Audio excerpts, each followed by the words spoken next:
ಸಕಲ ಜೀವಿಗಳಿಗೆ ಪ್ರತ್ಯಕ್ಷ ದೇವ ಎಂದರೆ ಸೂರ್ಯದೇವ. ಆ ಸೂರ್ಯದೇವನಿಗೆ ಆತನ ಎರಡನೇ ಪತ್ನಿಯಾದ ಛಾಯಾದೇವಿಗೆ ಜನಿಸಿದ ಸಂತಾನವೇ ಶನಿದೇವ. ಆತನಿಗೆ ಛಾಯಾಪುತ್ರನೆಂದು ಸಹ ಕರೆಯುವುದುಂಟು. ಹೀಗೆ ಶನಿದೇವನು ಜೀವಿಗಳ ಜಾತಕ ಚಕ್ರಗಳ ಮೇಲೆ ಆತನ ಪ್ರಭಾವವನ್ನ ಹೇಗೆ ತೋರಿಸುತ್ತಾನೆ ಎಂಬುದನ್ನ ನಿರೂಪಿಸಲು ಆತನ ಜನನ ಸೂರ್ಯಗ್ರಹಣದಂದು ಜರುಗಿತು ಎನ್ನಲಾಗುತ್ತಿದೆ ಶಾಸ್ತ್ರಗಳಲ್ಲಿ. ಇನ್ನು ಪೂರ್ವ ಕಾಲದಲ್ಲಿ ಕೃತಯುಗದಲ್ಲಿ ಕೈಲಾಸವಾಸಿಯಾದ ಪರಮೇಶ್ವರನಿಗೆ ನವಗ್ರಹಗಳಲ್ಲಿ ಶನಿಗ್ರಹ ಆಧಿಕ್ಯವನ್ನ ಹಲವು ಬಗೆಯಲ್ಲಿ ಹೇಳಿದ್ರು ನಾರದರು. ಇನ್ನು ನಾರದರ ವಿಷಯ ಎಲ್ಲರಿಗೂ ತಿಳಿದದ್ದೇ. ಹೀಗೆ ನಾರದರು ಶನಿಯ ಪ್ರಭಾವ ಹೊಗಳಿಕೆ ಆಲಿಸಿದ ಪರಮೇಶ್ವರನಿಗೆ ಅದ್ಯಾಕೋ ಅಷ್ಟಾಗಿ ಶನಿಯ ಹೊಗಳಿಕೆ ಹಿಡಿಸಲಿಲ್ಲ. ಆಗ ಶಿವನು, ನಿಜವಾಗ್ಲೂ ಶನಿಯು ಅಷ್ಟು ಶಕ್ತಿವಂತನೇ, ಅಷ್ಟು ಪ್ರಭಾವಶಾಲಿಯಾಗಿದ್ದಾನೆ, ಹಾಗಾದರೆ ನನ್ನ ಮೇಲೆ ಅವನ ಪ್ರಭಾವವನ್ನ ತೋರಿಸು. ಆತನ ಪ್ರಭಾವ ತೋರಿಸಿ ತನ್ನ ಶಕ್ತಿ ಯುಕ್ತಿ ಪ್ರಭಾವಗಳಿಂದ ತನ್ನನ್ನು ಒಳಪಡಿಸುವಂತೆ ಹೇಳುತ್ತಾನೆ. ಆಗ ನಾರದರು ಭೋಲಾಶಂಕರನ ಮಾತುಗಳನ್ನ ಯಥಾತಥವಾಗಿ ತೆಗೆದುಕೊಂಡು ಹೋಗಿ ಶನಿಯ ಮುಂದೆ ಆ ವೃತ್ತಾಂತವನ್ನ ತಿಳಿಸುತ್ತಾರೆ. ಆಗ ಶನಿಗೆ ಒಂದೇ ಒಂದು ಬಾರಿಯಾದರೂ ಪರಮೇಶ್ವರನಿಗೆ ತನ್ನ ಪ್ರತಾಪವನ್ನ ತೋರಿಸಬೇಕು ಎಂಬ ಆವೇಶದೊಂದಿಗೆ ಹಠವು ಪ್ರೇರೇಪಿಸುತ್ತದೆ. ಹೀಗಾಗಿ ತಾನು ಒಂದೇ ಒಂದು ಕ್ಷಣವಾದರೂ ಆ ಪರಮೇಶ್ವರನನ್ನ ಹಿಡಿದುಕೊಂಡು ಕಾಟ ಕೊಡುವೆನೆಂದು ಆ ಪರಮೇಶ್ವರನಿಗೆ ಎಚ್ಚರ ವಹಿಸೆಂದು ನಾರದನಿಗೆ ಹೇಳಿ ಕಳುಹಿಸುತ್ತಾನೆ ಶನಿ. ಇನ್ನು ಅದನ್ನ ನಾರದರು ಹಾಗೆಯೇ ಹೋಗಿ ಇದ್ದದ್ದನ್ನ ಇದ್ದಂತೆ ಪರಮೇಶ್ವರನಿಗೆ ಮುಟ್ಟಿಸುತ್ತಾರೆ. ಇನ್ನು ಹೀಗೆ ಅಂತರ್ಯುದ್ಧ ಆರಂಭವಾಗುತ್ತದೆ ಇಬ್ಬರ ನಡುವೆ. ಶನಿ ಮತ್ತು ಪರಮೇಶ್ವರನ ನಡುವೆ ಕಲಹಕ್ಕೆ ನಾಂದಿ ಹಾಡುತ್ತಾರೆ ನಾರದರು. ಶನಿ ಪ್ರಭಾವಕ್ಕೆ ಒಳಗಾಗದಂತೆ ಮುಂಜಾಗ್ರತೆ ಕ್ರಮವನ್ನ ವಹಿಸಬೇಕು ಎಂದು ಪರಮೇಶ್ವರನು ಎಚ್ಚರ ವಹಿಸಿ, ಯಾರು ಇರದಂತಹ ಪರಮೇಶ್ವರನು ತನ್ನನ್ನು ಶನಿ ಹೇಗೆ ಹಿಡಿದು ಪೀಡಿಸುತ್ತಾನೆ ಎಂದು ಕೈಲಾಸದಿಂದ ಮಾಯವಾಗಿ ದಂಡಕಾರಣ್ಯದ ಮಾರ್ಗವನ್ನ ಹಿಡಿದು ಯಾರ ದೃಷ್ಟಿಯೂ ಬೀಳದಂತೆ ಆ ಅರಣ್ಯದಲ್ಲಿ ಸ್ಥಳಕ್ಕಾಗಿ ಹುಡುಕಾಟ ತೊಡಗುತ್ತಾನಂತೆ. ಇನ್ನು ಆ ದಂಡಕಾರಣ್ಯದ ಅಡವಿಯಲ್ಲಿ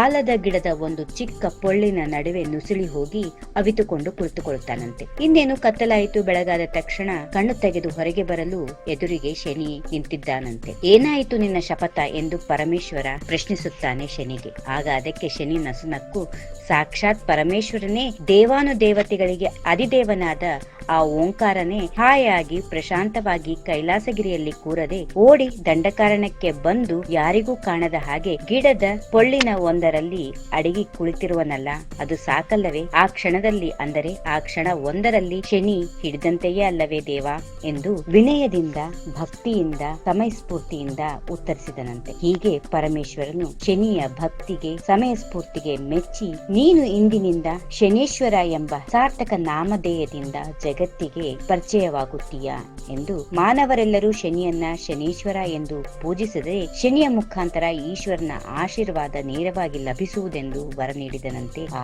ಭೋಲಾಶಂಕರನು. ಹೀಗೆ ಶನಿಗ್ರಹವು ಶನೇಶ್ವರನಾದ.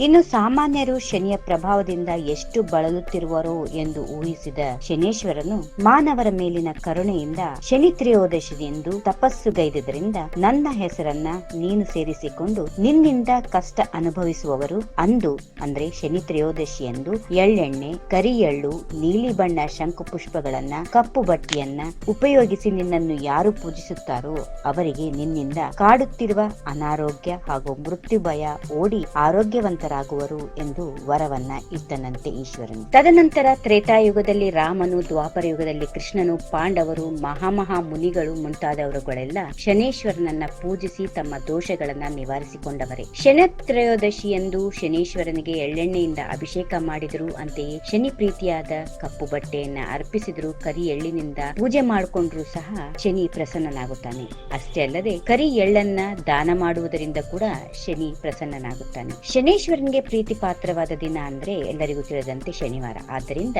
ಶನಿವಾರ ಇಲ್ಲವೇ ಶನಿ ತ್ರಯೋದಶಿಯ ದಿನವಾಗ್ಲಿ ಈ ವಿಧದಲ್ಲಿ ಮಾಡಿದ್ರೆ ಶನಿ ನಿಮ್ಮನ್ನ ಬಾಧಿಸದೆ ನಿಮ್ಮ ಮೇಲೆ ಕೃಪಾ ಕಟಾಕ್ಷವನ್ನ ತೋರುತ್ತಾನೆ. ಇನ್ನು ಯಾರು ಭಕ್ತಿ ಶ್ರದ್ಧೆಗಳಿಂದ ಶನೀಶ್ವರನನ್ನ ನಂಬುತ್ತಾರೋ ಅಂತವರ ಕೈ ಬಿಡದೆ ರಕ್ಷಣೆ ನೀಡಿ ವರಗಳನ್ನ ಸಹ ನೀಡಿ ಕರುಣಿಸುತ್ತಾನೆ ಎನ್ನುತ್ತಾರೆ ಶಾಸ್ತ್ರಕಾರರು. ಶನಿವಾರದಂದು ತಲೆ ಸ್ನಾನ ಮಾಡಿ ಆರೋಗ್ಯ ಸಹಕರಿಸುವವರು ಹಗಲು ಉಪವಾಸ ಮಾಡಿ ಸಾಯಂಕಾಲ ಶನೇಶ್ವರನನ್ನ ಪೂಜೆ ಮಾಡಿಕೊಂಡು ಅಂತೆಯೇ ಈಶ್ವರನ ಪೂಜೆಯು ಮಾಡಿಕೊಂಡು ಭೋಜನ ಇತ್ಯಾದಿಗಳನ್ನ ಮಾಡಬೇಕು. ಅಂದು ಮದ್ಯ ಮಾಂಸಾಹಾರವನ್ನ ಸೇವನೆ ಮಾಡಬಾರದು. ಇನ್ನು ಸಾಧ್ಯವಾದರೆ ಸ್ವತಃ ಶಿವಾರ್ಚನೆ ಮಾಡಿಕೊಳ್ಳುವುದು ಉತ್ತಮ. ಇನ್ನು ಶನಿಗ್ರಹ ದೋಷಗಳಿಂದ ಬಾಧೆಗೆ ಒಳಗಾದವರು ಹೀಗೆ ಮಾಡಿದರೆ ಮಾಡಿಕೊಂಡರೆ ಒಳ್ಳೆಯದು. ನೀಲಾಂಜನ ಸಮಾಭಾಸಂ ರವಿಪುತ್ರಂ ಯಮಾಗ್ರಜಂ ಛಾಯಾ ಮಾರ್ತಾಂಡ ಸಂಭೂತಂ ತಂ ನಮಾಮಿ ಶನೀಶ್ವರಂ ಎಂಬ ಶನೀಶ್ವರಂ ಮಂತ್ರವನ್ನ ಸ್ತೋತ್ರವನ್ನ ಪಠಿಸುತ್ತಾ ಶನಿವಾರ ನವಗ್ರಹ ದರ್ಶನ ಮಾಡಿಕೊಂಡು ಅದರಲ್ಲೂ ಶನೀಶ್ವರನ ದರ್ಶನ ಮಾಡಿ ಈ ಸ್ತೋತ್ರವನ್ನ ಸಾಧ್ಯವಾದಷ್ಟು ಸಲ ಪಠಿಸಬೇಕು. ಇನ್ನು ಇವೆಲ್ಲಕ್ಕೂ ಸಮಯ ಅಭಾವ ಇರುವವರು ನೀವು ಯಾವುದೇ ಕೆಲಸದಲ್ಲಿ ಮಗ್ನವಾಗಿರಲಿ ಮನದಲ್ಲಿ ಶಿವ ಪಂಚಾಕ್ಷರಿಯ ಜಪವನ್ನ ಮಾಡಿಕೊಂಡರೆ ಒಳ್ಳೆಯದಾಗುತ್ತದೆ ಅಂತ ಹೇಳ್ತಾರೆ ಹಿರಿಯರು. ಅಂತೆಯೇ ತಪಿಸುತ್ತಿರುವವರಿಗಾಗಲಿ ಅನ್ನದಾನವನ್ನ ಮಾಡುವುದು ಉತ್ತಮ. ಹಾಗೆ ಶನಿ ಜಪವನ್ನ ಪ್ರತಿದಿನ ಮಾಡುವುದು ಕೂಡ ಒಳ್ಳೆಯದು. ಅಷ್ಟೇ ಅಲ್ಲದೆ ಶನಿಗೆ ತೈಲಾಭಿಷೇಕ ಮಾಡುವುದು ಸಾಧ್ಯವಾದಷ್ಟು ಶನಿವಾರದಂದು ಯಾರ ಬಳಿಯೂ ಕಬ್ಬಿಣ, ಉಪ್ಪು, ಎಣ್ಣೆ, ಕರಿ ಎಳ್ಳು ಅಥವಾ ಎಳ್ಳೆಣ್ಣೆ ಎರವಲನ್ನ ಪಡೆಯಬಾರದು ಅಥವಾ ತೆಗೆದುಕೊಳ್ಳಬಾರದು. ಇನ್ನು ಕೆಲವರಿಗೆ ಅಷ್ಟಮ ಶನಿ, ಅರ್ಧ ಅಷ್ಟಮ ಶನಿ ಹೀಗೆ ಶನಿಗ್ರಹ ಬಾಧಿಸುತ್ತಾ ಇರುತ್ತದೆ. ಇನ್ನು ಈ ಬಾಧೆಯಿಂದ ಮುಕ್ತಿ ಹೊಂದಬೇಕು ಅಂದ್ರೆ ನಾವು ಕೆಲವು ನಿಯಮಗಳನ್ನ ಪಾಲಿಸಲೇಬೇಕು. ಶಿವನಿಗೆ ಶನೇಶ್ವರನಿಗೆ ಪ್ರತಿ ವಾರ ತಪ್ಪದೆ ಅಭಿಷೇಕ ಮಾಡಿಕೊಳ್ಳಬೇಕು. ಯಥಾನ ಶಕ್ತಿ ದಾನ ಧರ್ಮ, ಬ್ರಾಹ್ಮಣೋತ್ತಮರಿಗೆ ದಕ್ಷಿಣ ತಾಂಬೂಲಾದಿಗಳನ್ನ ನೀಡುವುದು, ಹಾಗೆಯೇ ಸಾಧ್ಯವಾದಷ್ಟು ಅಂದು ಆಲಯದಲ್ಲಿ ಯಥಾನ ಶಕ್ತಿ ಆಹಾರವನ್ನ ಬಡಬಗ್ಗರಿಗೆ ಹಂಚುವುದು. ಇನ್ನು ಎಳ್ಳಿನ ಉಂಡೆಗಳನ್ನ ಮಾಡಿ ಕಾಗೆಗಳಿಗೆ ಹಾಕುವುದು. ಹಾಗೆ